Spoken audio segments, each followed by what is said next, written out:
Please give an energetic and warm welcome to the one and only Dr. Vivek Bindra.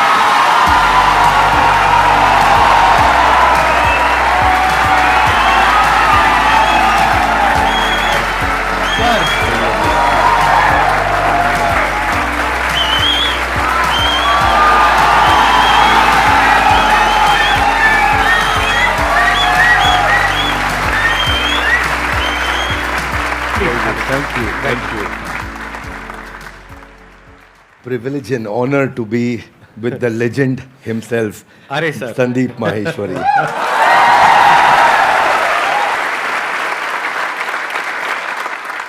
Sir के बारे में मैं जितनी तारीफ करूं उतनी कम है, लेकिन अगर मेरे को शॉर्ट में कुछ कहना हो तो वो ये है कि आप में से बहुत सारे लोगों को शायद पता नहीं है, डॉक्टर विवेक बिंद्रा सर का सिर्फ इंडिया का नहीं पूरे वर्ल्ड का सबसे बड़ा एंटरप्रेन्योरशिप का चैनल है।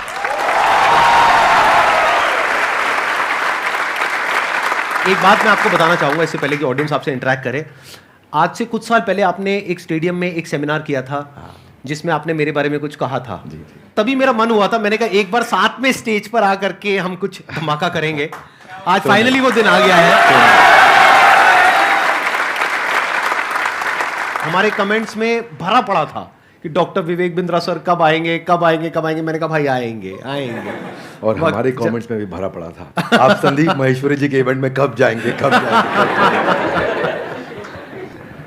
आपका ये जो लुक है थोड़ा सा डिफरेंट है जो आपकी वीडियोस में होता है ज़्यादातर उससे। वो एक्चुअली मेरी मजबूरी है, क्योंकि मेरा साइज पहले डबल एक्सेल था, फिर एक्सेल हुआ, फिर एल हुआ, तो इतनी जल्दी जल्दी सूट्स नहीं बदल रहे थे।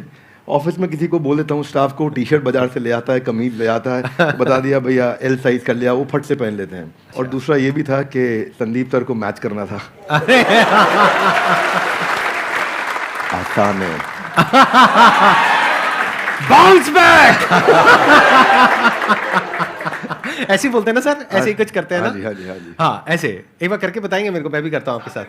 अच्छा ऐसे कुछ I can. No, come on, one more time. I can. I will. Bounce back.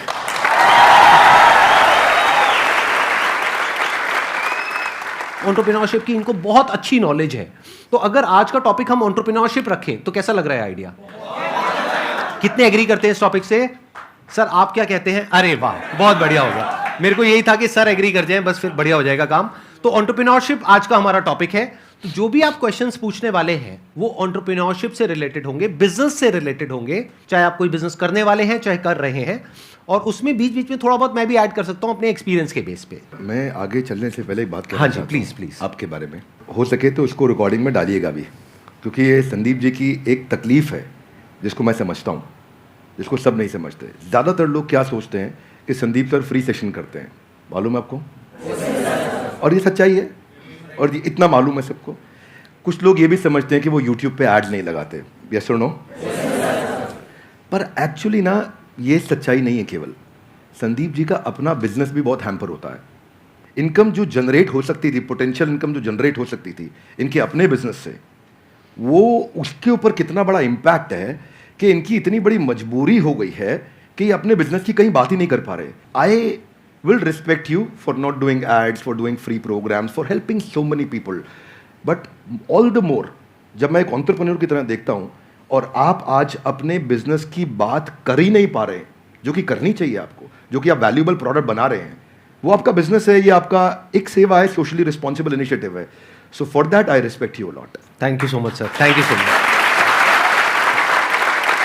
मेरे लिए ये है कि मैंने अपने पैशन को, प्रोफेशन को अलग अलग रखा हुआ है अपने माइंड में। मैं इसको इस तरीके से देखता हूं कि मैं सर्विस कर रहा हूं। I am serving the country, I am serving the nation, I am serving all of you.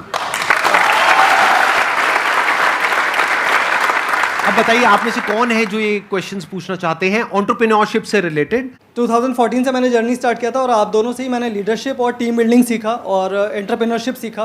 तो मेरा क्वेश्चन ये है सर कि I am running a chess academy. तो बीइंग अ चेस कोच मैंने एज अ फ्रीलांसर स्टार्ट किया था, और आज जो मेरी सबसे बड़ी प्रॉब्लम है, मेरा अकेडमी का जो रेवेन्यू है 1 CR मैंने क्रॉस कर लिया है पर ईयर का। Very good. But thank you sir. But problem ये आ रही है कि मैं उसको 5 CR या 10 CR नहीं ले जा पा रहा हूँ, क्योंकि हर 2 साल में जो मैं टीम बिल्ड करता हूँ, 8-10 लोगों की या 20-25 लोगों की भी टीम मेरी 2019 में थी, वो मुझे छोड़ देते हैं। तो कहाँ गैप आ रहा है वो मैं नहीं समझ पा रहा, और काफ़ी टाइम से मैं ये सवाल पूछना चाह रहा था। वेरी क्विक आंसर, क्रिटिकल को रिपीटेबल में कन्वर्ट करना है, क्योंकि आप जो काम कर रहे हैं उसमें क्रिटिकल स्किल सिखा देते हैं अपनी टीम को और वो रिपीटेबल नहीं हो पाता, फिर वो आपसे अलग हो जाता है। दूसरी चीज़, आपको एक काम बहुत ज़रूरी है यहाँ पे कि बड़ी मशीन का छोटा हिस्सा वर्सेस छोटी मशीन का बड़ा हिस्सा।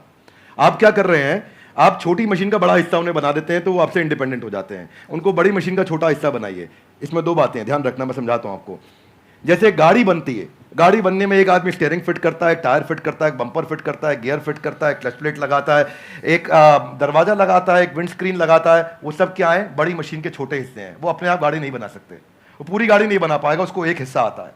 तो एक हिस्से पे काम कराइए उस टीम से। अगर वो बड़ा हो रहा है और वो छोटी मशीन का बड़ा हिस्सा बन रहा है और उसको पूरी गाड़ी बनानी आ गई है अब, तो फिर वो आपके एम्प्लॉय बनने के लिए नहीं है। अब आप उसको पार्टनर बनाइए तो आपको छोड़ के नहीं जाएगा, और आप उसके साथ एक्सपेंशन में रेवेन्यू शेयरिंग करिए, ईसॉप दीजिए, कंपनी में हिस्सेदारी दीजिए, आप उसको बिजनेस के प्रॉफिट्स में हिस्सा दीजिए, रेवेन्यू का हेयर कट दीजिए, बिजनेस स्ट्रक्चर कर लीजिए उसके साथ, तो वो आपके साथ टिका रहेगा। अभी वो क्यों टिका है, क्योंकि उसको लगता है मैं तनख्वाह पे नहीं, मैं तो अपने आप कमा सकता हूं। तो ये दूसरी चीज़ है। दो बातें हैं, एक पहला, क्रिटिकल को रिपीटेबल आप टेक्नोलॉजी से बनाइए। मैं मुंबई में एक आइसक्रीम वाला है, वो पिछले 150 साल से आइसक्रीम बनाता है, खिलाता है, और वो बड़ा फेमस है। दुनिया भर में लोग उसकी आइसक्रीम लेकर के जाते हैं, उसका मिल्क शेक लेके जाते हैं, वो ड्राई आइस में पैक करके देता है, डब्बे में सील करके देता है। और मैं भी देखा, बड़ा अच्छा लगा मुझे देख करके, लेकिन तो बड़ा बड़ा लिखा है कि हमारी देश में कोई दूसरी ब्रांच नहीं है। तो मैं सोचता हूँ भाई तेरा कितना दुर्भाग्य है कि तू 150 साल में दूसरी ब्रांच नहीं बना पाया, क्योंकि वो क्रिटिकल को रिपीटेबल नहीं कर पा रहा है।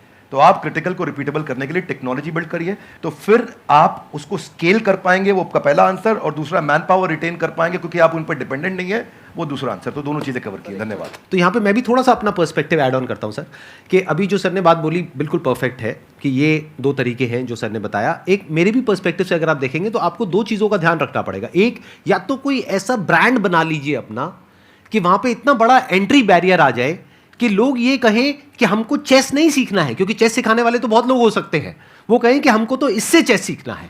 जैसे पानी की बोतल का अगर एग्जांपल लिया जाए तो पानी की बोतल्स तो बहुत हैं, लेकिन जो ब्रांडेड पानी की बोतल है, और वो भी पानी की बोतल के नाम से जो सबसे पहला नाम हमारे माइंड में ब्रांड आता है, वो मुझे बोलने की जरूरत नहीं है, आप लोगों को पता है क्या आता है। पानी के साथ में सिनोनिमस कौन सा ब्रांड है, तो आदमी कहे कि मेरे को तो ये चाहिए, वो नहीं है तो कुछ और चाहिए।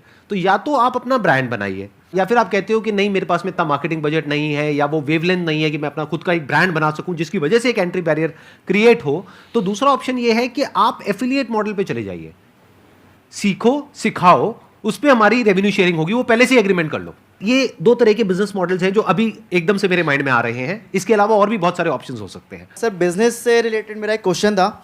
Actually 0 to 5 years old kit बनाई है हम लोगों ने, लर्निंग किट है। एक्चुअली प्रॉब्लम ये आ रही है कि हमारी जो सोसाइटी है वहाँ पे हम लोग वो चीज़ लोगों को समझा रहे हैं, बता रहे हैं, पर वो एक्सेप्ट नहीं कर पा रहे उस चीज़ को। बेसिकली एकेडमिक के जो एजुकेशन की इंडस्ट्री है, इसके अंदर ये बिल्कुल ही अलग है, नया है, और मुझे नहीं लगता कि कोई कॉम्पिटिटर है अभी इंडिया के अंदर इस चीज़ के लिए। तो इस चीज़ पे मेरा ये था कि मैं लोगों को कैसे समझा पाऊँ उस चीज़ को लेके। आपके क्वेश्चन में ना फंडामेंटल आपके थॉट प्रोसेस में 3-4 फ्लॉज हैं, वो समझिए ध्यान से जी। पहला चीज, आपने बोला प्रोडक्ट नया है, अच्छा है, इसका कोई कंपटीशन नहीं है। ये मेरे लिए कोई रेलेवेंस की बात नहीं है। आपके प्रोडक्ट नया है, अच्छा है, कोई कंपटीशन नहीं, इससे फर्क नहीं पड़ता है। फर्क किससे पड़ता है? आपने बोला मैं पेरेंट को बहुत समझाता हूं लेकिन वो एक्सेप्ट नहीं कर रहे। सेल्स का पहला रूल है कि आपको समझाना नहीं है कुछ भी। सेल्स का पहला रूल है कि कैप्चर द इनकन्वीनियंस। इसको ऐसे समझते हैं, जरा हाथ आगे लाइए, बोलिए कैप्चर द इनकन्वीनियंस। थोड़ा ऐसा एक्टिंग करो, इनकन्वीनियंस। जिस दिन आपने इनकन्वीनियंस, देखो पेरेंट परेशान कहां हो रहा है, देखो उसकी सबसे बड़ी तकलीफ क्या है। आपको पता है बच्चा जब नीचे बेड से रोल करते करते गिर जाता है, छोटा बच्चा 9 महीने का, 1 साल का, 1.25 साल का, रोल करते करते गिर जाता है, तो बच्चे को बहुत दर्द होता है, यस नो? राइट। लेकिन बच्चे से ज्यादा दर्द उस समय माँ और बाप को हो रहा होता है। इतना तकलीफ होता है, गिर गया मेरा बच्चा, गिर गया मेरा बच्चा, वो इनकन्वीनियंस है। तो फिर क्या निकल कर गया? बच्चे के बॉडी कवर्स आ गए, उसके हेड सपोर्ट्स आ गए कि वो नीचे गिर भी जाए तो उसको चोट ना लगे। वो क्या इनकन्वीनियंस कैप्चर करे। दूसरा चीज, जब आप ये करोगे, उसका नाइस एनालिसिस करोगे, उनका नीड, इंटरेस्ट, कंसर्न, एक्सपेक्टेशन, तो आपको बेचना नहीं पड़ेगा, वो अपने आप लेगा। ये आपके प्रोडक्ट का एमवीपी होता है कि आपको बेचे बिना लोग कस्टमर के लिए प्रीपे करने को तैयार हो जाएं, या एडवांस देने को तैयार हो जाएं, या कैश पेमेंट देने को तैयार हो जाएं, या प्रोडक्ट बनाते वक्त आपको लेटर ऑफ इंटेंट दे दें, या बोले कि मेरा बड़ा स्ट्रॉन्ग इच्छा है कि मैं लूंगा, कम से कम इतना बोल दें। अगर इतना भी नहीं कर रहे तो इसका मतलब जो आप प्रोडक्ट लेकर के जा रहे हो वो प्रोडक्ट उनके काम का नहीं है. So don't create a product, solve a problem that they have and problem should be unsolved. Now इसका रूल क्या है, जरा हाथ आगे लाइए, हाथ आगे लाइए everybody, both the hands out, हाथ आगे लाइए. पहला कस्टमर की बर्निंग प्रॉब्लम. क्या? दूसरा, उसे ऐसे सॉल्व करो कि कस्टमर मेरे बिना अपने आप सॉल्व. जब आपने ये किया तो आपको ऑर्गेनिक मोनोपोली मिलेगी, आपको लोग पैसा एडवांस में देंगे और फिर आपका जो स्क्रिप्ट होगा सेल्स का वो उनकी उस अनसॉल्व प्रॉब्लम के अराउंड होगा. देखो, कस्टमर सिग्नल देता है और अच्छा ब्रांड उसका प्रोडक्ट बना देता है. आपको बातचीत के दौरान कस्टमर ने सिग्नल दिए होंगे, मैं इसलिए नहीं दे रहा, मैं इसलिए नहीं दे रहा, मैं इसलिए नहीं दे रहा. वो जर्नी में घुसो और ढूंढो और उसको कैप्चर करो और फिर वहां से आप प्रोडक्ट बनाओगे. इसके सैकड़ों एग्जांपल्स हैं. आप कहते जाएंगे, मैं देते जाऊंगा, देते पूरा. अब हमारे लिए क्या, हमारे लिए तो ये रोज का काम है. रोज अब तक मैं सैकड़ों हजारों बिजनेस देख चुका हूं जिनको मैं लॉस मेकिंग से प्रॉफिट मेकिंग बनाया. पर हम फंडामेंटल पहली चीज यही है कि आप ये देखो कि अनसॉल्व प्रॉब्लम, जो कि प्रॉब्लम नहीं होनी चाहिए, बर्निंग प्रॉब्लम होनी चाहिए, समस्या नहीं होनी चाहिए, ज्वलंत समस्या होनी चाहिए, और वहां से आप इंपैक्ट क्रिएट कर सकते हो. तो आपने जो प्रोडक्ट तैयार किया है उसमें ये ढूंढिए और सारी पोजिशनिंग वहीं से होगी आपकी. इसको बोलते हैं reason for customer to switch. क्या बोलते हैं? Reason to customer. कस्टमर क्यों स्विच करके आएगा आपके पास में, उसके पास 5 रीजन क्या है, क्या वो 5 कारण है आपके पास आएगा. उनको आइडेंटिफाई करो तो आपका प्रोडक्ट भी वहीं फोकस्ड होगा और आपकी स्टोरी भी वहीं फोकस्ड होगी. धन्यवाद. अभी आपकी प्रॉब्लम क्या है कि आपने एक प्रोडक्ट बना दिया है, जो प्रोडक्ट आपको सही लगा उसके हिसाब से आपने एक प्रोडक्ट बना दिया है. ऐसा नहीं है आपने लाखों लोगों से जाकर के डिस्कस किया है या फिर बहुत ज्यादा रिसर्च करी है फिर एक प्रोडक्ट बनाया. नहीं, आपको लगा कि इसकी नीड है, लगा. ध्यान से समझना, लगने में और होने में जमीन आसमान का फर्क होता है. मुझे भी लग सकता है कि मेरे इस प्रोडक्ट की नीड है, सभी को लगता है. इसको बोलते हैं प्रोडक्ट मार्केट फिट. यानी कि जो 60% से ज्यादा बिजनेसेस फेल हो जाते हैं, statistically it is proven across the globe, उसके पीछे सबसे बड़ा रीजन होता है प्रोडक्ट मार्केट फिट नहीं मिल पाता है उनको. कि मतलब मार्केट को कुछ और चाहिए, प्रोडक्ट आपका कुछ और है. और यही आपकी प्रॉब्लम है. आप कह रहे हो मैंने प्रोडक्ट तो बना लिया लेकिन वो बिक नहीं रहा है. तो हो क्या रहा है, ध्यान से आप समझने की कोशिश करना. एक होता है पुश, एक होता है पुल. कि आपको पुश करना पड़ रहा है अपने प्रोडक्ट को, लेकिन फिर भी सामने वाला रेजिस्टेंट है. वो कह रहा है हाँ ठीक है, सोच के बताऊंगा. तो अभी वो बर्निंग नीड नहीं है, जो भी सर ने वर्ड यूज किया. तो वो जो बर्निंग नीड होती है ना, तो आपको पुश नहीं करना पड़ता है, वहां पे पुल अप्रोच काम आती है. मतलब कस्टमर खुद आपके पास में आता है, जैसे ही उसके पास में इंफॉर्मेशन पहुंचती है तो वहां पे सिर्फ एक काम रह जाता है, किसी तरीके से उस इंफॉर्मेशन को पहुंचाना. तो वो इंफॉर्मेशन भी जब आप उस तक पहुंचा रहे हो तो वो भी एक तरह से हेल्प हो गई उस कस्टमर की. फॉर एग्जाम्पल, आपके पीठ में दर्द है, आपके गर्दन में दर्द है, उसका आपने बहुत कोशिश कर लिया सोल्यूशन निकालने का, 2 साल हो गए, 4 साल हो गए, कोई सोल्यूशन नहीं निकला. मेरे पास में उसका सोल्यूशन है कि 4 दिन में वो प्रॉब्लम सॉल्व हो सकती है, और एक्चुअल में हो सकती है. अगर वो इंफॉर्मेशन आप तक पहुंचती है तो क्या मैं आपको यूज कर रहा हूं अपने प्रॉफिट के लिए या आपकी हेल्प कर रहा हूं? ये अप्रोच होनी चाहिए.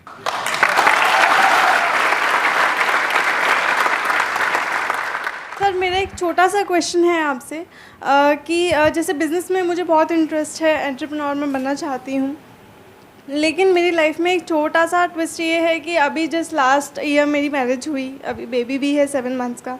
बट मेरा जो इंटरेस्ट है उसकी वजह से, और मैं मतलब अपना बेबी और मैरिज समथिंग मैं उसको मैनेज नहीं कर पा रही हूँ. तो मैं पूछना चाहती हूँ कि एक वुमेन एंटरप्रेन्योर का क्या माइंडसेट होना चाहिए? ये बड़ा इंपॉर्टेंट चीज़ है कि आप डिसीजन लीजिए और उसमें देखिए कि जो आपको आता है, जो आपको भाता है, जो बाजार चाहता है, जब इनका कॉम्बिनेशन बन जाता है तो इतना पैसा आता है कि संभाला नहीं जाता है. क्या बात है. ये देखिए क्या आपको क्या आता है, स्किल सेट, क्या भाता है, माइंडसेट आपका, मैं क्या मेरे को अच्छा लगता है, ये अच्छा लगता है, और फिर क्या बाजार चाहता है, जो पीछे वाले भाई साहब को हम बता रहे थे कि बाजार क्या चाहता है. जब इन तीनों का कॉम्बिनेशन बन जाता है तो पैसा आता है.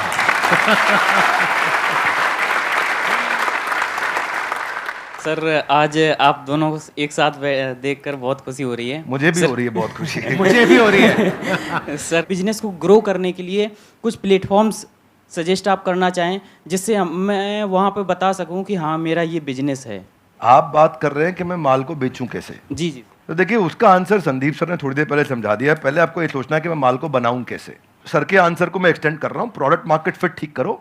बेचने के लिए फेसबुक भी है, यूट्यूब भी है, कंटेंट मार्केटिंग करो, बढ़िया कंटेंट बनाना सीखो, कंटेंट की बातचीत करो. अभी सर के प्लेटफॉर्म पे जेंटलमैन आए थे, MBA चाय वाला, वो क्या बढ़िया कंटेंट प्रेन्योर है, ऐसा बोलते हैं फट फट फट फट फट फट इतना स्पीड से बोलते हैं, आकर के उनकी कंटेंट को लोग सुनते हैं। अब प्रश्न आपका ये था कि मैं कहां पे जाके प्रमोट करूं।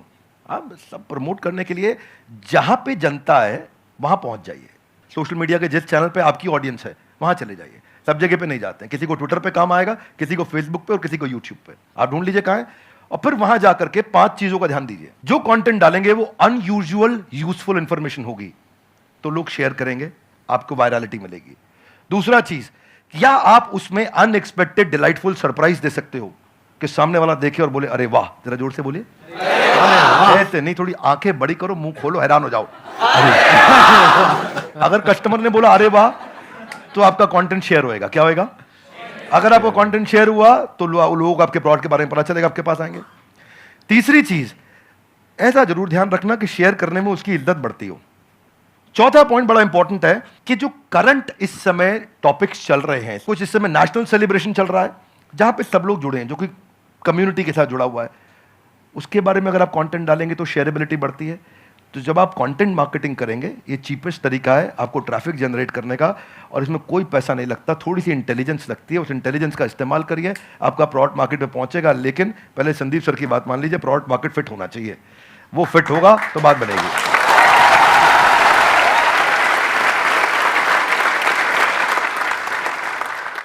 सर पहले तो आप दोनों ही मेरे गुरु हो सर, और थैंक यू सो मच। मतलब मैं आज बहुत ही लकी फील कर रहा हूँ।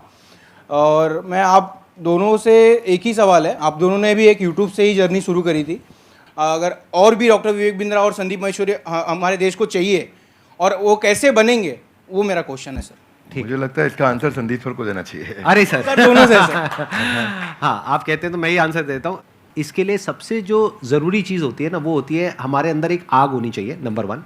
ये आपको कॉमन नज़र आएगी हमारे दोनों के अंदर। अगर कोई इंसान हमको देख करके इंस्पायर हो करके कुछ कर रहा है तब तो ठीक है, बट हमको देख करके बस एक्साइटेड हो रहा है और कह रहा है कि मैं करूँगा, तो there is a strong possibility वो कुछ दिन में छोड़ देगा। क्योंकि बहुत अप्स एंड डाउन्स आते हैं। मेरी लाइफ में बहुत अप्स एंड डाउन्स आए हैं, इनकी लाइफ में भी आए होंगे। यूट्यूब पे भी मुझे 10 साल हो गए हैं, आई थिंक आपको भी 10 साल नियर अबाउट हो गए, ज़्यादा हो गए हैं। 2014 में शुरू किया था मैंने। इनको 8 साल हो गए, मेरे को 10 साल हो गए। तो आई एम श्योर आपने भी बहुत सारे अप्स एंड डाउन्स देखे होंगे अपने इस यूट्यूब के करियर में। बहुत तरह का आपने ट्रांजिशन किया। शुरू में आई थिंक आप इंग्लिश की वीडियोस बनाते थे, फिर धीरे धीरे आप हिंदी पे आए, तब जा करके कहीं पे एक सक्सेस मिली इनको भी और मेरे को भी। और आज भी हम इनोवेट कर रहे हैं कॉन्स्टेंटली, मैं भी कर रहा हूँ, ये भी कर रहे हैं, क्योंकि अगर नहीं करेंगे तो वो बोरिंग हो जाएगा, मोनोटोनस हो जाएगा। तो होता क्या है कि हर इंसान को अब तो चाहिए, मतलब उनको मेरे जैसा इनके जैसा बनना तो है, उनको 2 करोड़ सब्सक्राइबर्स तो चाहिए, लेकिन उसके लिए जो डाउन्स होते हैं वो नहीं चाहिए किसी को भी। मतलब कि जब ये जो सेमिनार हॉल अभी पूरा भरा हुआ दिख रहा है ना, पीछे तक बैठने की जगह नहीं है। There was a point in time in my this YouTube career when I started, जब मैं फ्री सेशंस करता था, अपने छोटे से ऑफिस से शुरू किया था। 100 लोग रजिस्टर करते थे सेशन के लिए, उसमें से मुश्किल से 10-15 लोग आते थे, बाकी चेयर्स पीछे खाली पड़ी है। सोचो मोटिवेशन क्या होगा। मतलब आप तो बड़े अच्छे से समझते हैं सर, पब्लिक स्पीकिंग आपने करी है, कि हम स्टेज पे चले गए, मैं जा करके यहाँ पे खड़ा हुआ हूँ और यहाँ पे जा करके देख रहा हूँ पीछे सारी खाली चेयर्स, और उसमें से भी कई बार क्या होता था कि कुछ लोग पीछे जा करके बैठ जाते थे, उनको आगे बुलाना पड़ता था। मतलब सोचो ना प्रॉब्लम कितनी बड़ी है, क्योंकि अब मैं कुछ भी बोलूंगा तो उनको आगे खाली चेयर्स दिखेंगी। अब अगर वो आगे बैठे हैं तो उनको पीछे नहीं दिख रही खाली चेयर्स, मुझे दिख रही है। तो मुझे उस वक्त भी अपना 100% देना है। यानी कि जब प्रॉब्लम है लाइफ में, जब कुछ भी वैसा नहीं हो रहा है जैसा आप चाहते हो, तब भी अगर आप अपना 100% दे सकते हो तो आप हमारे जैसा या और जो हमारे जैसे लोग हैं उनके जैसे बन सकते हो। लेकिन अगर आपको सिर्फ हमारी सक्सेस तो चाहिए, हमारे फेलियर्स नहीं चाहिए, हमारी जो अपसाइड है वो तो चाहिए, हमारी डाउनसाइड नहीं चाहिए, हमारी स्ट्रगल्स नहीं चाहिए, हमारी प्रॉब्लम्स नहीं चाहिए, हमारा स्ट्रेस नहीं चाहिए, हमारी एंजाइटी नहीं चाहिए। यूट्यूब पे अगर आप जा करके देखोगे, इनके चैनल पे, मेरे चैनल पे बहुत सारे कमेंट्स पॉजिटिव होते हैं, लेकिन कुछ नेगेटिव भी होते हैं। और हमारा माइंड ऐसा है, जो इंसान का दिमाग है ना, वो इतना खतरनाक है कि ध्यान वहीं जाता है जो नेगेटिव होता है। जैसे जो दांत नहीं है, सीधा जीभ वहीं जाती है, बार बार वो चीज़ दिखती है। और वो कई बार इतने नेगेटिव होते हैं कमेंट्स जिसकी कोई हद नहीं है, क्योंकि यूट्यूब पे क्या है, किसी का फेस तो दिख नहीं रहा है, कोई भी आकर के कुछ भी बोल के चला जाता है। अब वो तो बोल करके चला गया, अब पता नहीं वो 12 साल का बच्चा है या कोई 60 साल का आदमी है, पता ही नहीं कौन है, फेसलेस है, नेमलेस है, नाम भी नकली है, कुछ भी बोल करके चला गया, आपके दिमाग में वो चीज़ बैठ जाती है। तो ये चीज़ थोड़ा सा ध्यान रखना पड़ेगा कि आपको शुरू में एकदम से सक्सेस नहीं मिलेगी, एकदम से एप्रिसिएशन नहीं मिलेगा, बहुत टाइम बाद जाकर के आपको एप्रिसिएशन मिलेगा। शुरू में बहुत नेगेटिविटी मिलेगी। जब मैंने शुरू किया था तो लोग बहुत उल्टा सीधा बोलते थे, आई एम श्योर आपको भी बहुत बोला होगा शुरू में। फिर एक स्टेज के बाद में जाकर के लोग एक्चुअल में सुनना शुरू करते हैं, तब तक तो लोग कुछ ना कुछ बोलते ही रहते हैं। इसमें आपके साथ एक बात शेयर करता हूँ। भगवद गीता में एक अर्जुन का एक श्लोक आता है, राज सुख लोभे ना, कि मैं इसके लिए युद्ध नहीं करूँगा। कोई भी काम शुरू करने से पहले अपना वाई डिफाइन करो, मैं कर क्यों रहा हूँ, व्हाट नहीं, क्या कर रहा हूँ नहीं। अभी क्या मैं इनके कारण कर रहा हूँ, ये ऐसे हैं संदीप सर, मेरे को संदीप सर बनना है, क्यों बनना है, पर्पज आ गया ना, इधर आग लगेगी। सर ने कहां से शुरू किया आंसर, आग होनी चाहिए। आग कैसे आएगी, कारण चाहिए पहले, क्यों कर रहा है भाई। जिन ऑर्गेनाइजेशंस ने, जिन एम्प्लॉयज ने, जिन लीडर्स ने वाई सॉल्व किया है, उनकी कंपनी के सारे एम्प्लॉयज ने, उनकी पूरी कम्युनिटी ने उसका हाउ और व्हाट अपने आप अचीव कर लिया है। ये कैसे करना है, क्या करना है मुश्किल नहीं है, ये क्यों करना है। आग सीने में चाहिए, पीछे नहीं चाहिए। पीछे लगाएगा तो जल जाएगा, सीने में लगाएगा तो इतिहास रच देगा।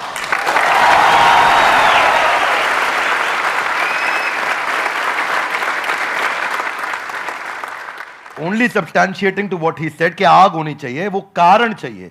अर्जुन शुरू में युद्ध नहीं करना चाहता था, क्योंकि उसको कारण ही समझ नहीं आ रहा था मैं युद्ध क्यों करूं। उसको लगा कि यार मैं राज सुख के चक्कर में करने लग रहा हूं मैं तो, और वो ईमानदार आदमी था, पहले ईमानदारी बाद में दुकानदारी। तो वो उसने कहा कि भाई ये तो मैं करूंगा ही नहीं, ये तो गड़बड़ हो गया। फिर कृष्ण ने बाद में चर्चा करी, राज सुख लोभेना नहीं है, there are principles why we are doing it and what we are doing it. तो कृष्ण ने भगवद गीता में पूरा वाई क्लियर किया, पर्पस क्लियर किया। जिस दिन कारण समझ में आ गया ना, उसके बाद वो आग लगाएगा, फिर भागेगा। फिर उसके बाद सर्कमस्टेंशियल नहीं होगा, सब्सटेंशियल होगा। सर्कमस्टेंशियल कौन है, जब अच्छा कमेंट आया अरे अरे मजा आया, जब बुरा कमेंट आया अरे ये क्या हो गया, ये सर्कमस्टेंशियल है। सब्सटेंशियल है, आजू बाजू कुछ भी हो, परिस्थिति कुछ भी हो, मनस्थिति नहीं बदलेगी अपनी, अपन वैसे के वैसे रहेंगे, वही स्पीड रहेगी, वही बना रहेगा, वो चलता रहेगा। क्यों चल रहा है वो आप समझना है, आपको सेल्फ स्टार्ट बनना है कि पुश स्टार्ट बनना है। सेल्फ स्टार्ट बनना है। सेल्फ स्टार्ट कैसे बनेंगे, ऐसे ही बनेगा जब आदमी अंदर उसके सेल्फ में जो जहां से आंसर शुरू किया वो फायर है। वो फायर बड़ा इंपॉर्टेंट है। इसीलिए यूट्यूबर क्यों बनना है, ये बता पहले, क्यों बनना है। बहुत बार पूछना पड़ेगा अपने, मैं क्यों कर रहा हूं, मैं क्यों कर रहा हूं, मेरा पर्पस क्या है, क्यों बनना है, वो कर दो तो फिर अब आगे इसके बाद। एक्सीलेंट पॉइंट, बहुत बढ़िया जी। Thank you so much for coming. Thank you so much for taking out time. It means a lot to me and to everybody here. जो लोग वीडियो में देख रहे हैं उनको तो I'm sure मजा ही आ जाएगा. And I'm very happy. I'm sure you are also very happy. Thank you so much, sir. Thank you, sir. I'm happy too. Thank you very much. बहुत बहुत धन्यवाद. Thank you so much. Thank you.